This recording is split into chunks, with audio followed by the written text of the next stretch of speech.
रोजच्या जेवणासाठी किंवा डब्यासाठी भाजी काय करू असा प्रश्न रोजच पडतो. तर आज आपण अशीच भाजी पाहणार आहोत जी सगळ्यांना आवडेल, थोडीशी वेगळ्या पद्धतीची आणि वेगळ्या चवीची, करायला सोपी. तर त्यासाठी पाव किलो बटाटे साल काढून त्याच्या चौकोनी फोडी चिरून घेतलेल्या या पद्धतीने. सोबतच इथे मी साधारण 150 ग्राम इतकं बीन्स घेतलेले आहे. त्याला 1 इंचाच्या लांबीवर कट करून घेतलेले आहे.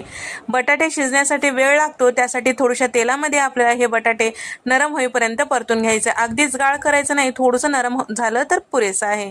झाकण लावून दर 2 मिनिटाला चेक करत राहायचं आहे आणि कमी गॅसवर छान असं हे तेलामध्ये वाफून घ्यायचं आहे. आता हे बटाटे छान असं वाफेपर्यंत थोडंसं नरम होईपर्यंत वाटण तयार करून घेऊया.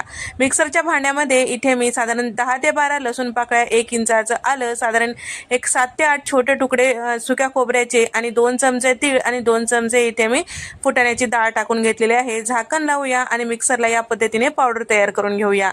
त्यासोबत इथे मी साधारण 2 मध्यम आकाराचे टोमॅटो मोठ्या फोडी चिरून घेतलेले आहे. त्याचा सुद्धा आपल्याला प्युरी तयार करून घ्यायचा आहे. इथे बटाटे हलकंसं नरम झालेले आहे, अगदी गाळ केलेला नाही.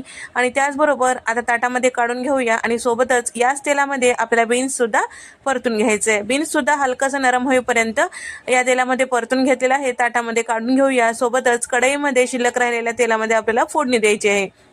अर्धा चमचा मोहरी, अर्धा चमचा जिरं छान फुलू द्यायचं आहे. त्यानंतर यामध्ये आता आपल्याला टाकायचं आहे चॉप करून घेतलेला कांदा. तर कांदा इथे मी साधारण कपभर इतकं टाकून घेतलेलं आहे. कांद्याचा हलकंसं जास्तीचा वापर करायचा आहे, म्हणजे भाजीला छान थोडीशी गोडसर अशी चव येते आणि थोडीशी वेगळ्या पद्धतीची ही भाजी चवीला लागते. तर या ठिकाणी आता कांदा हलकंसं परतून घेतल्यानंतर रंग चेंज झाला त्यावेळेस आपल्याला टोमॅटोची प्युरी टाकून घ्यायचं आहे.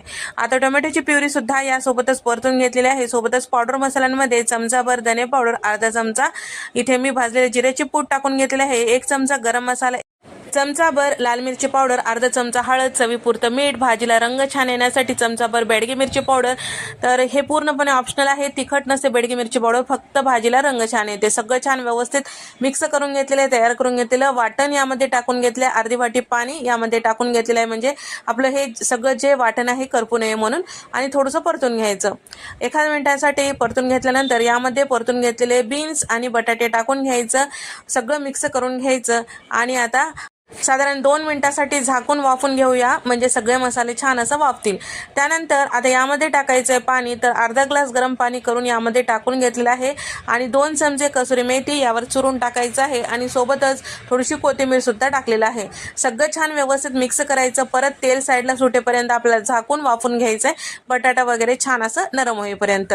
साधारण 1-2 मिनिटानंतर तुम्ही बघू शकता इथे भाजीला छान असा रंग आलेला आहे.